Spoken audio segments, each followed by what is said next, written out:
Iglesia presbiteriana, la iglesia reformada,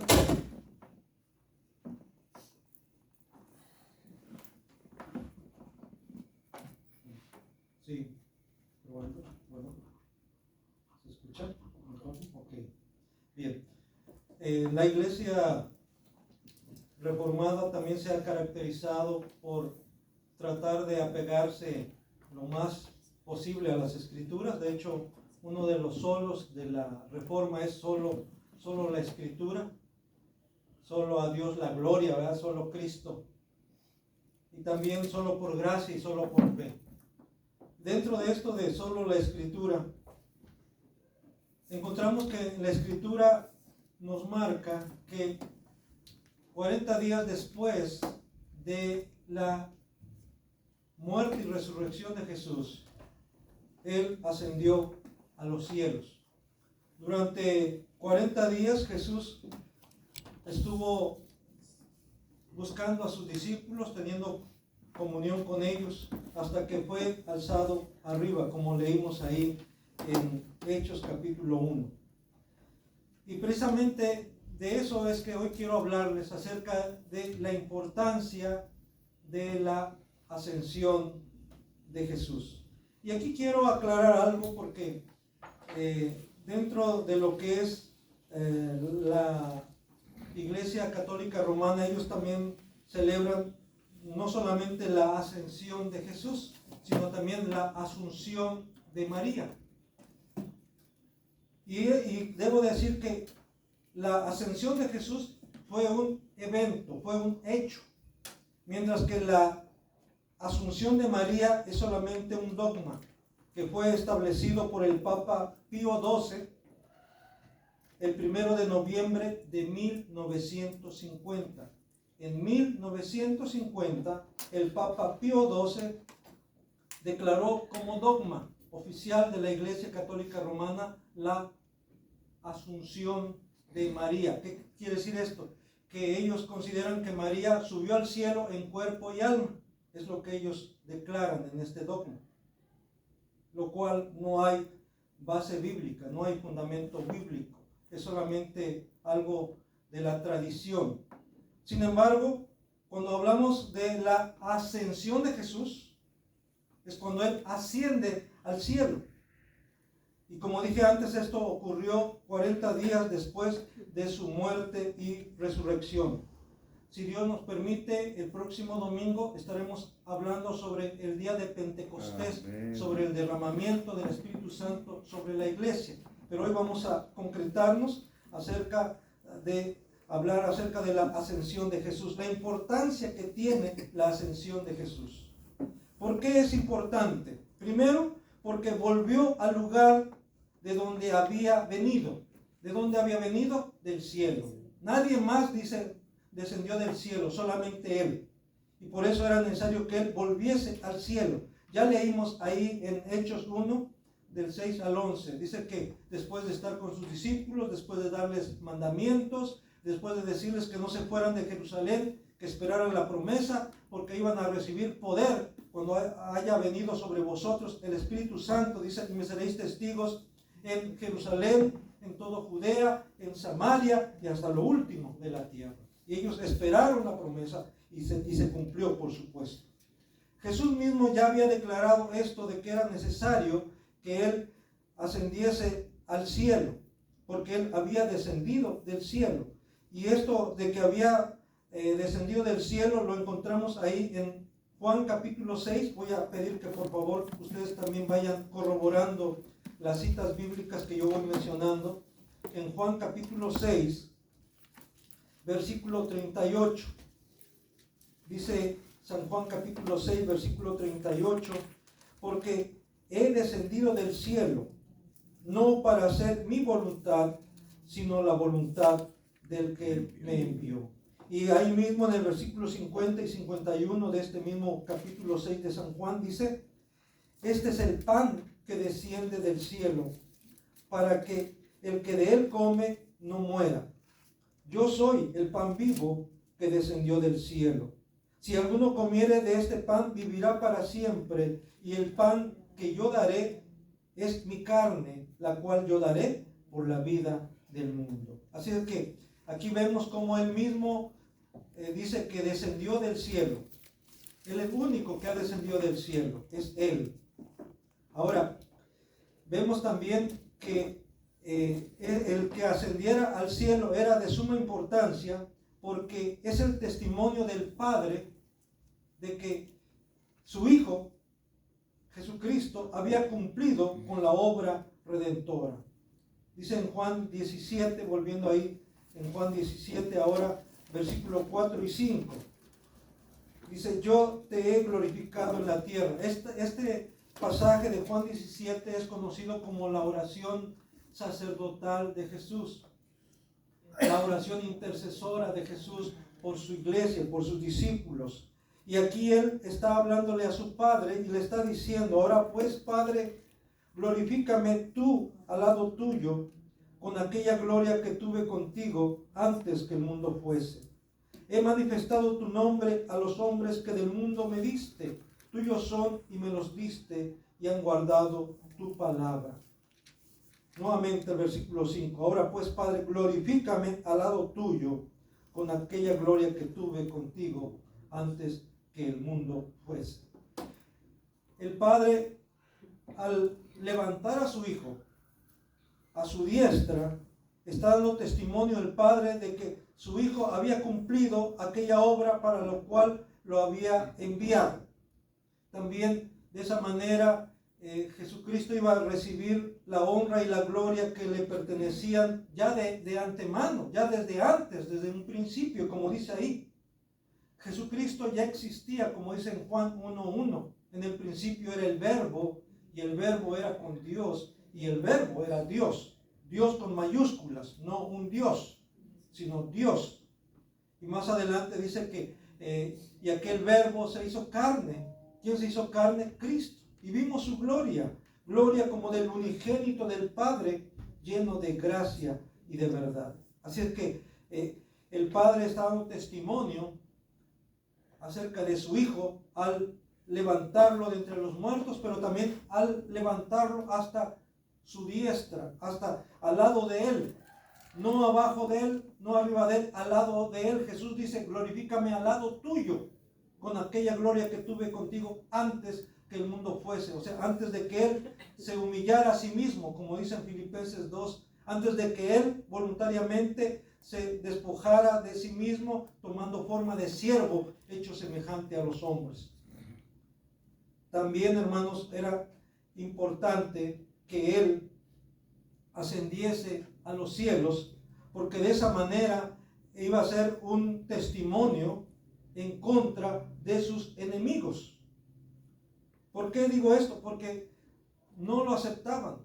Incluso lo acusaron de blasfemia, y de hecho por eso lo llevaron para crucificarle, porque consideraron que él estaba blasfemando, considerándose igual a Dios. Recuerden que cuando lo interrogan, le dice, tú eres el Cristo, tú eres el Hijo de Dios, tú eres el Mesías, y Jesús dice, tú lo has dicho, yo para eso he venido. Y dice que el sumo sacerdote rasgó sus vestiduras y dijo, ha blasfemado, ¿qué más prueba queremos? Y eso fue lo que condenó a Jesús ante las autoridades religiosas. Pero él no estaba mintiendo, él realmente era el Hijo de Dios. Y la prueba de ello es que el Padre lo exaltó a su diestra, y lo exaltó para que él tuviese toda autoridad, todo dominio, para que él reinase. Y por eso allá el apóstol Pablo, cuando escribe a los Corintios, en el capítulo 15 de Primera de Corintios, capítulo 15, versículo 25, dice,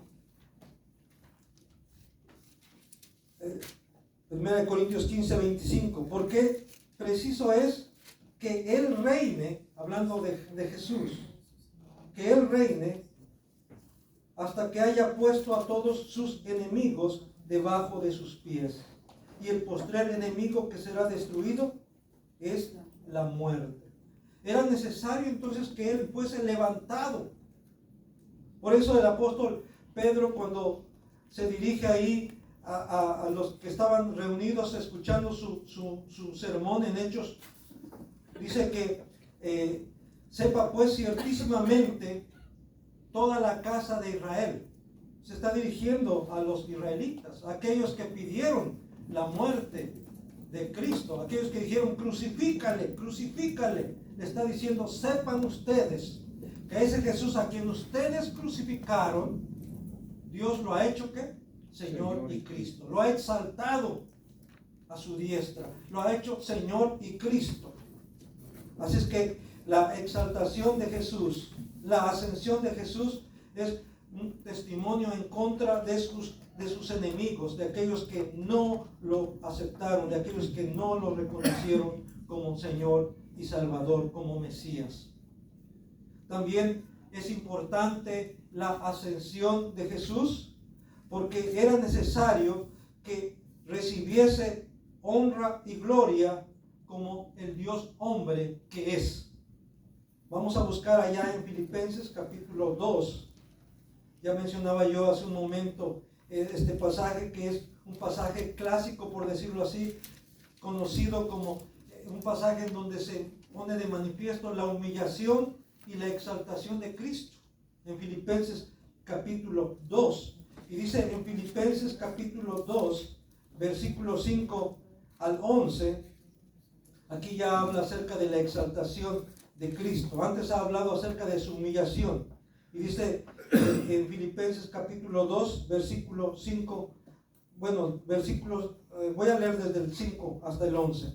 Haya pues en vosotros este sentir que hubo también en Cristo Jesús, el cual siendo en forma de Dios, no estimó el ser igual a Dios como cosa a que aferrarse, sino que se despojó a sí mismo, tomando forma de siervo, hecho semejante a los hombres.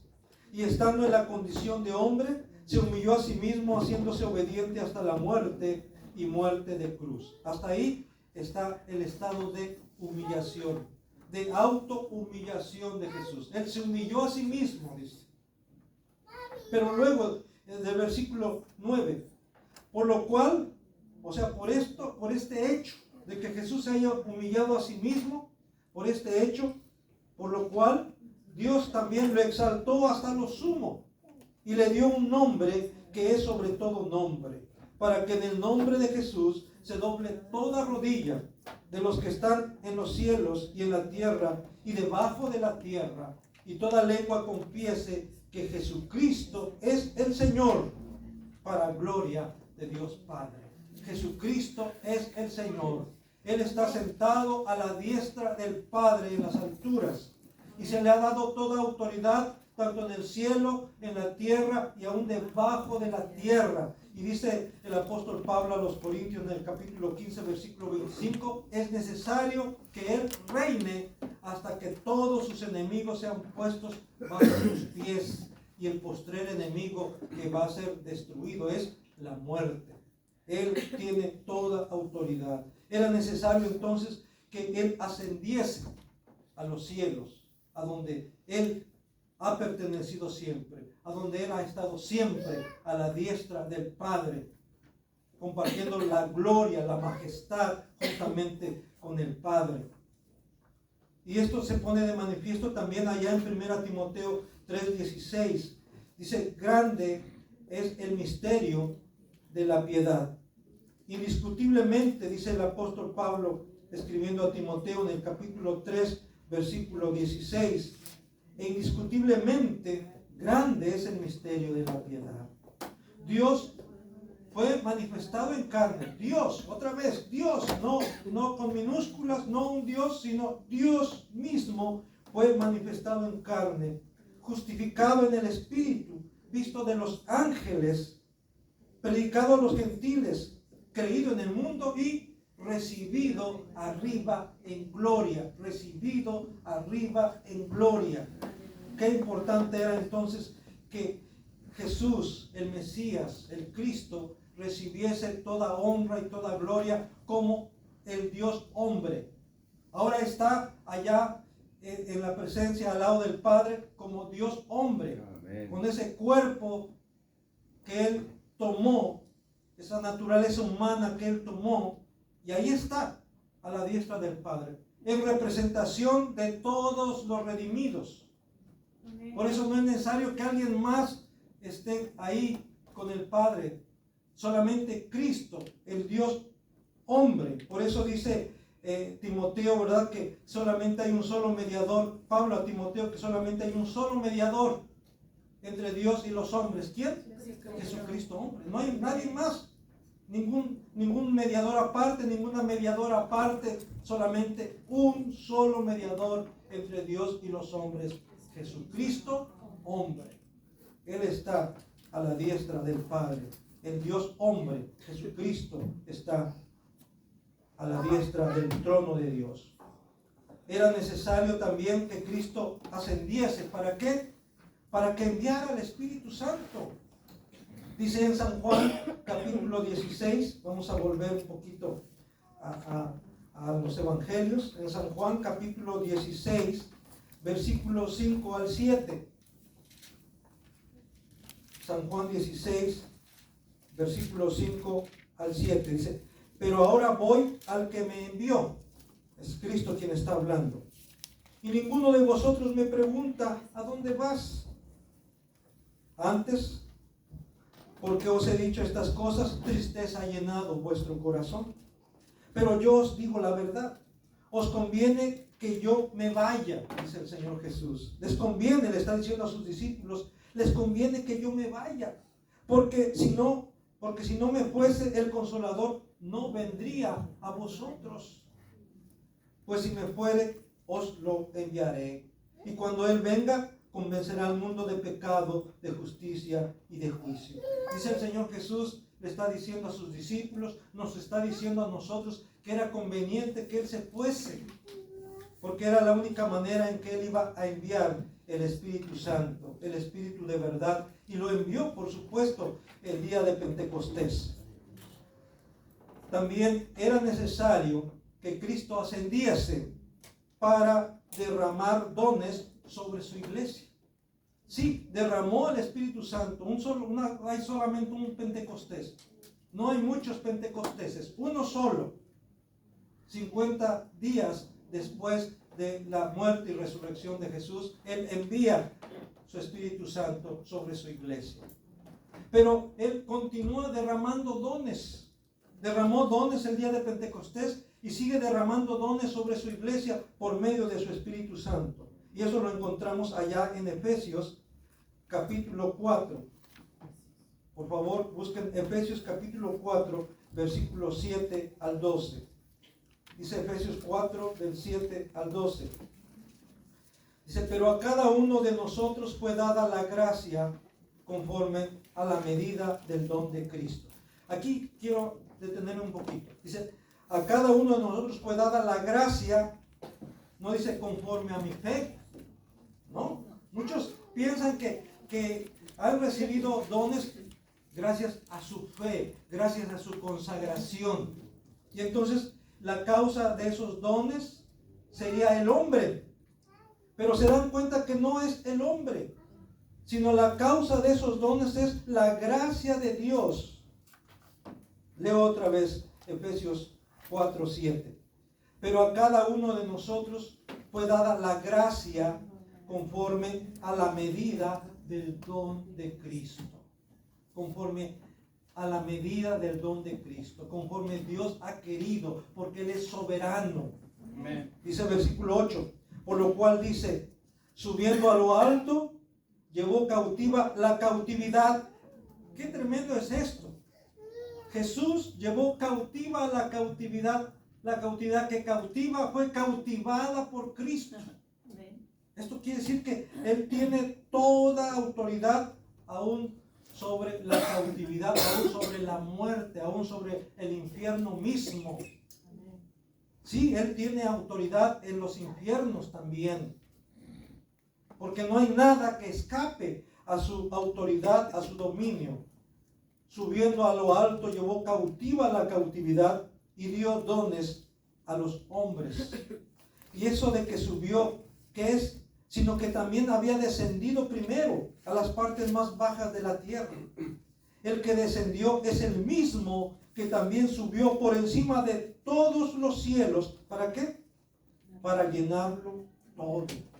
Él mismo. ¿Para qué subió a los cielos? Para llenarlo todo y para dar ¿qué? Dones a los hombres, dones a su iglesia. Era necesario que Él ascendiese para derramar dones sobre su iglesia. Sigo leyendo. Y Él mismo constituyó a unos apóstoles, a otros profetas, a otros evangelistas, a otros pastores y maestros, a fin de perfeccionar a los santos para la obra del ministerio. ¿Qué es ministerio? Servicio. Para el servicio. Dios nos ha dado dones, nos ha dado talentos para servir. Por eso a través del apóstol Pedro dice, cada uno conforme el don que ha recibido, ministrelo a los demás. O sea, póngalo al servicio de los demás. Es la voluntad de Dios.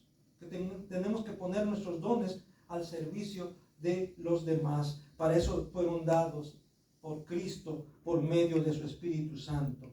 Y esa es la evidencia de que Él ascendió a los cielos, que ha derramado dones sobre su iglesia, sobre cada uno de nosotros. Y cada uno de los creyentes por lo menos ha recibido un don. Por lo menos. Así es que nadie puede decir, yo no he recibido dones, yo no tengo ningún don. Claro, si tú dices que no tienes ningún don, entonces no tienes el Espíritu de Dios, entonces no tienes el Espíritu Santo. Pero si tienes el Espíritu Santo, claro que has recibido uno o más dones, que tienes que utilizarlos para ponerlos al servicio de los demás, pero sobre todo para la gloria de Dios, para que a través de esos dones tú glorifiques el nombre de Dios, que el nombre del Señor sea glorificado.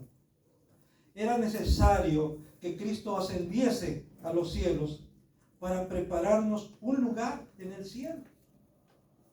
Dice ahí en Juan 14, del 1 al 3, Él lo había anunciado a sus discípulos. ¿A qué iba? ¿A dónde iba? Dice en Juan 14, versículo 1 al 3, no se turbe vuestro corazón. ¿Creéis en Dios? Creed también en mí, dice el Señor Jesús. En la casa de mi Padre muchas moradas hay. Si así no fuera, yo se los hubiera dicho. Ya se los hubiera dicho, dice. Pero voy pues a preparar un lugar para vosotros. Y si me fuere y os prepararé el lugar, vendré otra vez y os tomaré a mí mismo, dice, para que estén conmigo, para que donde yo estoy, vosotros también estéis. Voy a prepararles un lugar, dice el Señor. Entonces, era necesario que Jesús ascendiese a los cielos para prepararnos un lugar. Tu lugar está reservado, ya está preparado. En la semana fuimos a un evento y ahí en la mesa, ¿verdad?, de ese evento había un lugar con el nombre de Lucía y con el nombre de Efraín. Era para nosotros esos lugares. Y yo estoy convencido, mi hermano, mi hermana, que también tu lugar está reservado en los cielos. Jesucristo te está reservando un lugar, está ahí con tu nombre y nadie más lo va a ocupar más que tú. Voy pues a prepararles un lugar, dice el Señor, para que donde yo esté, ustedes también estén. Él quiere estar con nosotros. ¿Tú quieres estar con Él? Amén, ¿verdad? Amén. Era necesario entonces que Él ascendiese para prepararnos un lugar. Por eso el apóstol Pablo lo confirma. Ahí en 2 de Corintios, vamos a buscar 2 de Corintios, capítulo 5, versículo 1 al 3. 2 de Corintios, capítulo 5, versículo 1 al 3. Dice así: porque sabemos que si nuestra morada terrestre, este tabernáculo, se deshiciere, tenemos de Dios un edificio, una casa no hecha de manos, eterna, ¿en dónde? En los cielos, en los cielos. Y por esto también gemimos, deseando ser revestidos de aquella nuestra habitación celestial, pues así seremos hallados vestidos y no desnudos. el Señor fue a prepararnos una casa no hecha de manos, eterna en los cielos. Por eso Él se adelantó. Qué hermoso es esto, hermanos, que el Señor se adelanta para irnos a preparar un lugar. ¿Se dan cuenta de cuánto te estima Cristo? ¿De cuánto te ama Cristo? Primero, que Él estuvo dispuesto a dejar la gloria, la diestra de su Padre, para venir y tomar una naturaleza humana, humillarse a sí mismo. Y luego, después de cumplir, de realizar su obra a tu favor, a mi favor, su obra redentora, Él asciende, se adelanta para prepararnos un lugar, para irte a preparar un lugar. ¿No debería de ser al revés? Cuando alguien va a venir, vamos a recibir a alguien, me voy a adelantar para ir preparando todo, así decimos, me voy a adelantar para ir preparando todo, para recibir a aquella persona que va a venir a la casa, que nos va a visitar. Y de esa manera le demostramos que le estimamos, que le apreciamos, que nos da gusto que nos visite, que nos da gusto que venga a la casa. Eso está demostrando Jesús. De esta manera está demostrándote cuánto te ama, cuánto te aprecia, cuánto te quiere, cuánto Él quiere que tú estés con Él, de tal manera que Él se adelanta para irte a preparar un lugar para recibirte.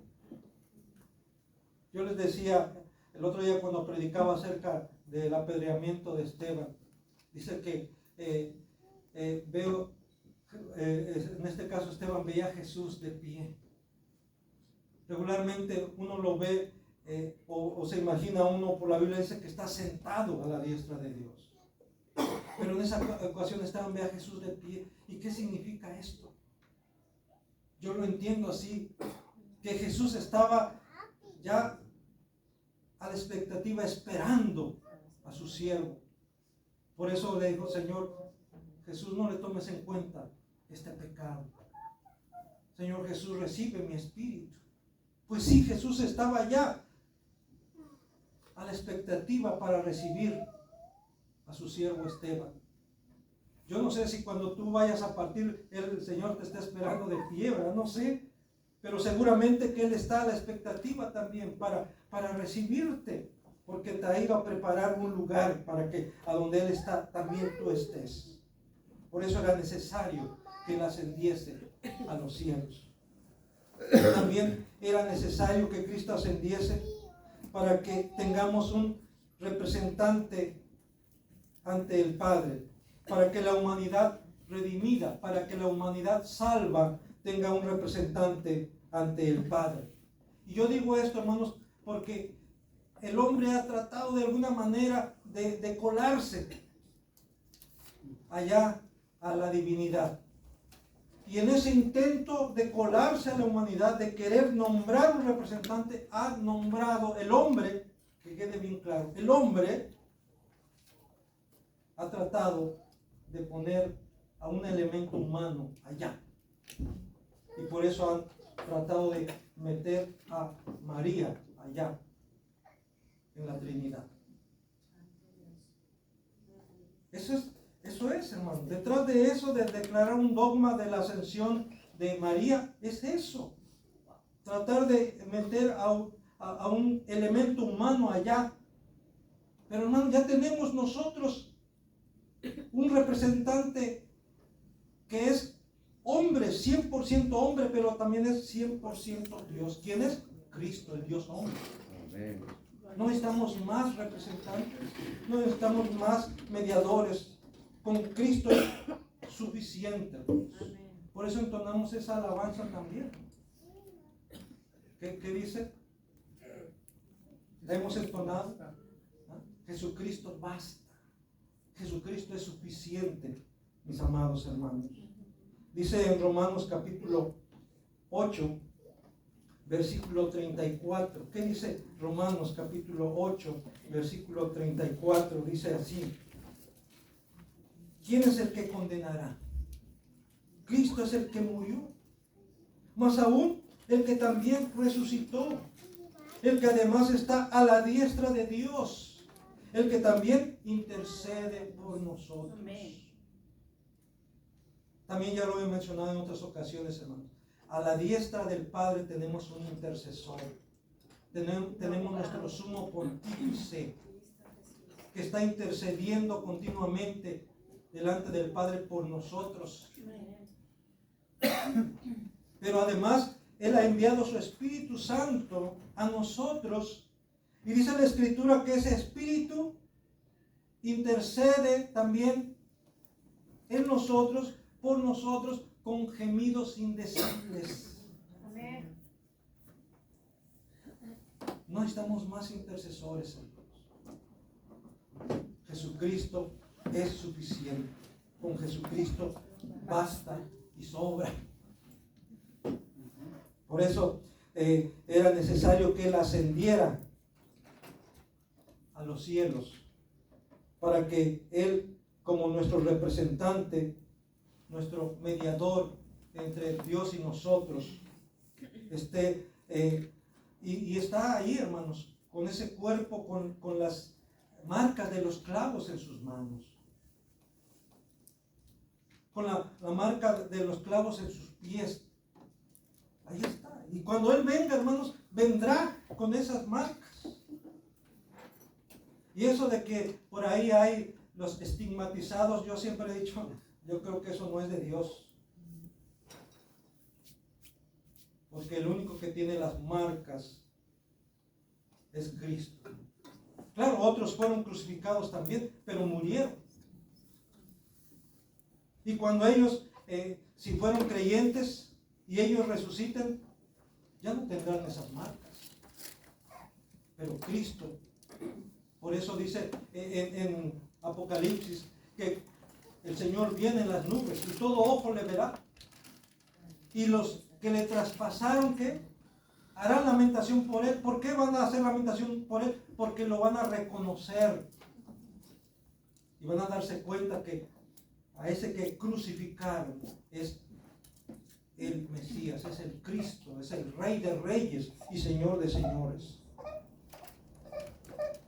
El apóstol Pablo, cuando escribe a Timoteo, hace un rato yo citaba este pasaje de 1 Timoteo 2:5, dice que solamente hay un solo mediador entre Dios y los hombres, Jesucristo hombre.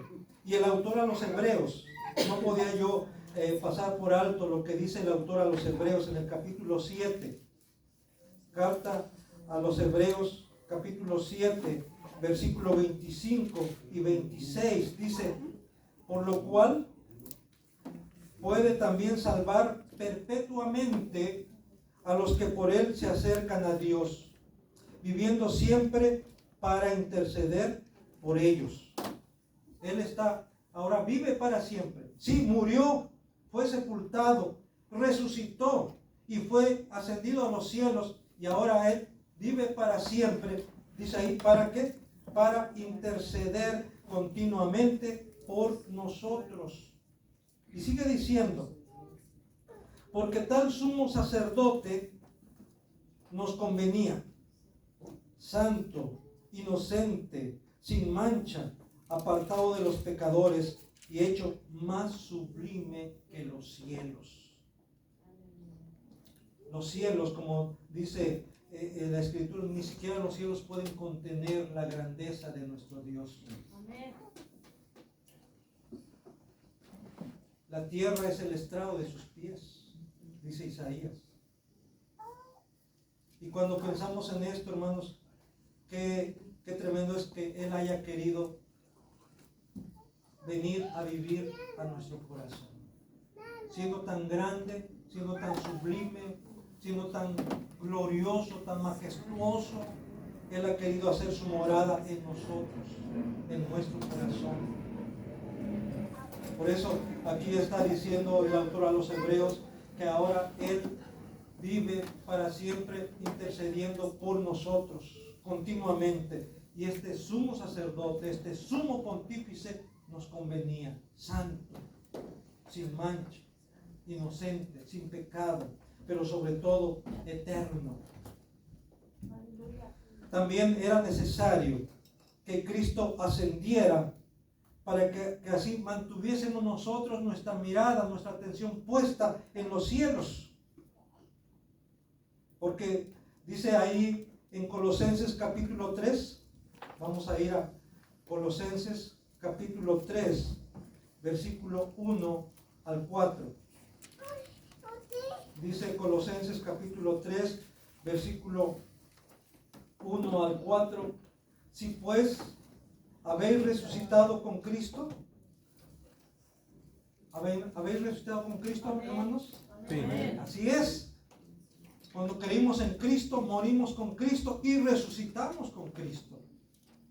Hemos resucitado, hemos nacido a una nueva vida. Ahora somos nuevas criaturas, de modo que si alguno está en Cristo, nueva criatura es. Las cosas viejas pasaron, y aquí todas son hechas nuevas. Y está diciendo aquí la Escritura en Colosenses capítulo 3, versículo 1. Si pues habéis resucitado con Cristo, buscad las cosas de arriba, donde está Cristo, sentado a la diestra de Dios. Poned la mira en las cosas de arriba, dice, no en las de la tierra, porque habéis muerto y vuestra vida está escondida en Cristo, en Dios. Eso de escondida quiere decir está segura, está guardada, resguardada. Sigue diciendo, cuando Cristo vuestra vida se manifieste, entonces vosotros también seréis manifestados con Él. ¿Cómo?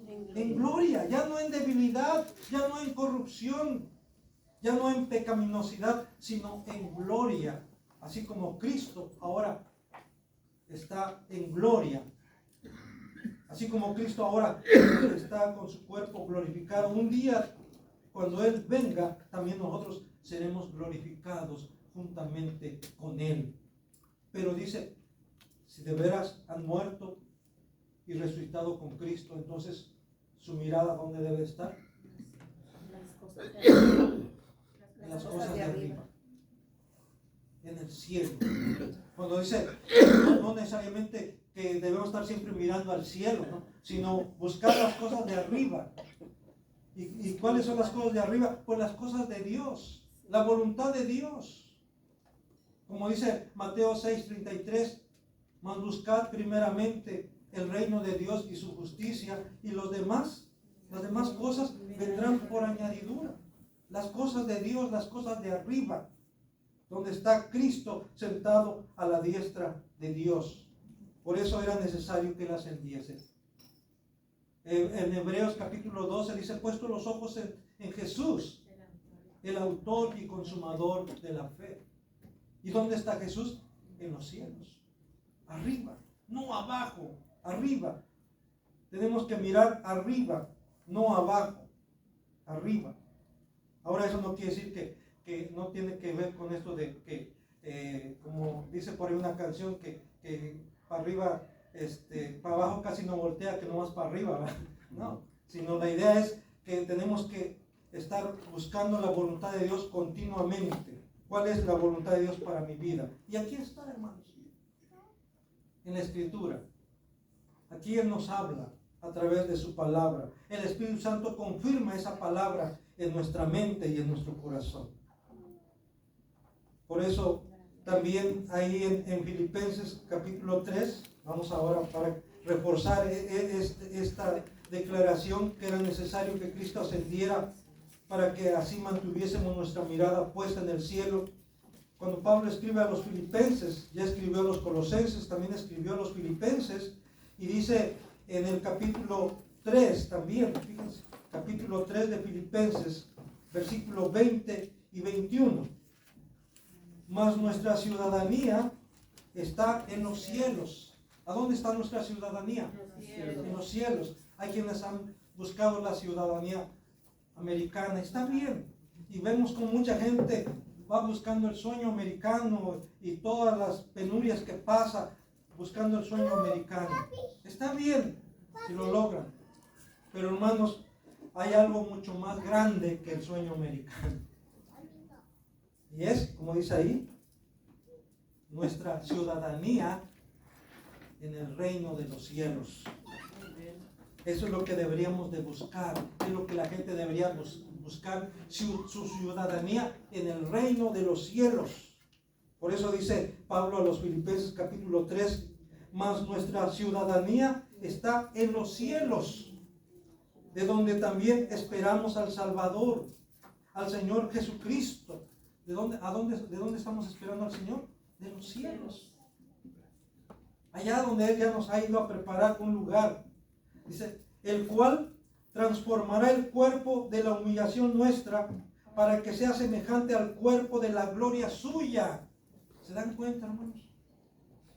Un día tendremos un cuerpo semejante al de Cristo. No vamos a igualarlo en gloria, por supuesto, Él es único, exclusivo, pero seremos semejantes a Él, reflejaremos la gloria. Es más, ya deberíamos de estar reflejando la gloria de Cristo. ¿Por qué? Porque Él ya ha puesto su Espíritu en nosotros.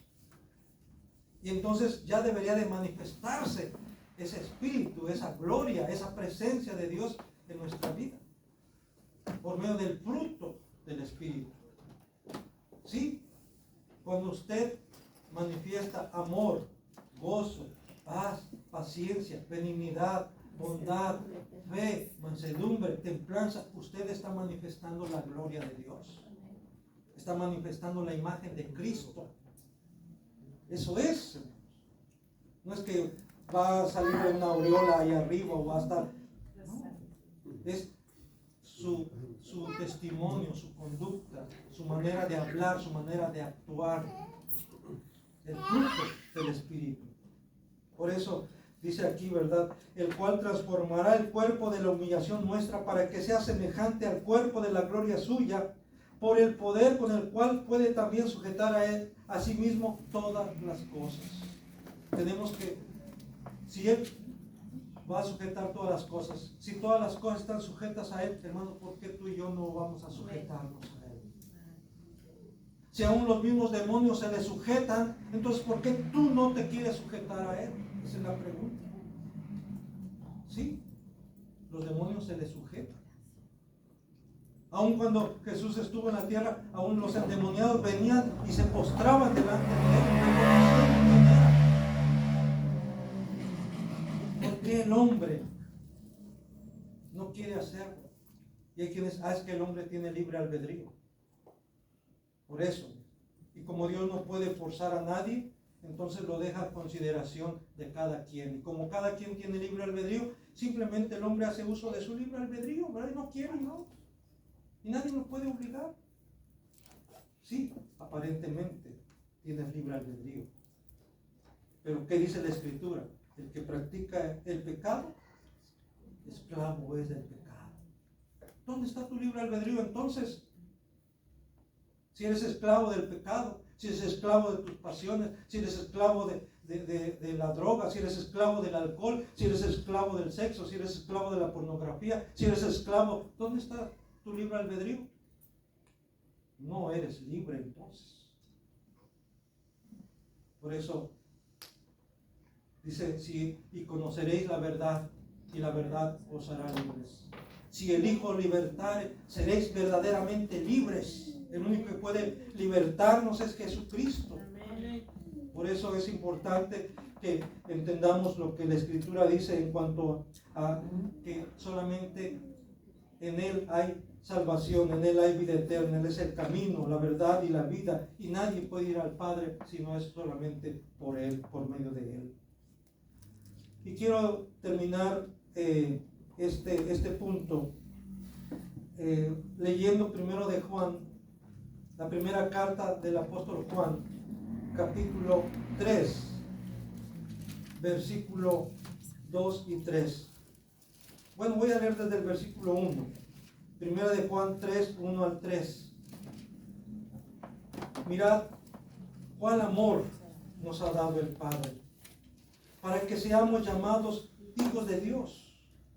Por esto el mundo no nos conoce, porque no le conoció a Él. Amados, ahora somos hijos de Dios, y aún no se ha manifestado lo que hemos de ser. Pero sabemos que cuando Él se manifieste, ¿cuándo se va a manifestar Él? Cuando Él venga, en su segunda venida, en su parusia, cuando Él se manifieste con poder y gran gloria. Pero sabemos que cuando Él se manifieste, seremos semejantes a Él. ¿Por qué? Porque le veremos tal y como Él es. Ahora nos hacemos una idea. Hay muchos cuadros, muchas representaciones, hay películas en donde nos presentan a un Jesús, pero realmente cómo era Él no sabemos. Hay quienes están investigando por ahí, tomando en cuenta que el lienzo de Turín y que el sudario y cosas así, pero realmente no sabemos cómo era Jesús físicamente. Sabemos cómo era espiritualmente, sabemos cómo era emocionalmente, pero cuando Él venga por segunda vez, le veremos tal y como Él es. Y dice, y seremos semejantes a Él, porque le veremos tal y como Él es. Y versículo 3 dice, y todo aquel que tiene esta esperanza, hermanos, ¿tenemos esta esperanza? Amén. Amén. Entonces, ¿qué dice? Se purifica a sí mismo, así como Él es puro. Y todo aquel que tiene esta esperanza en Él, se purifica a sí mismo, así como Él es puro. Así que tenemos que purificarnos. Si queremos ver a Jesús, tenemos que ser puros. Como dice en Apocalipsis, hablando precisamente de la venida del Señor, dice, el que es inmundo sea inmundo más todavía. Pero el que sea limpio, límpiese más todavía. Entonces, nosotros creemos que el Espíritu Santo, estamos convencidos de ello, que el Espíritu Santo mora en nosotros, entonces debemos que purificarnos cada día más, santificarnos cada día más. Sed santos, dice el Señor, porque yo soy santo.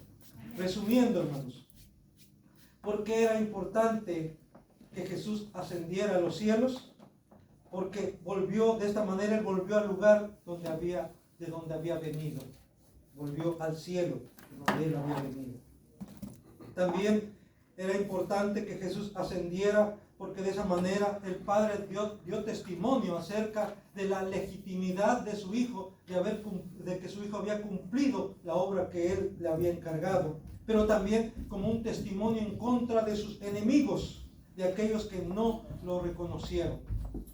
Y el efecto que tuvo cuando Pedro concientizó a los israelitas, dice, sepa pues ciertísimamente toda la casa de Israel, que este Jesús a quien ustedes crucificaron, Dios lo ha hecho Señor y Cristo, lo ha exaltado a su diestra. ¿Y cuál fue la reacción?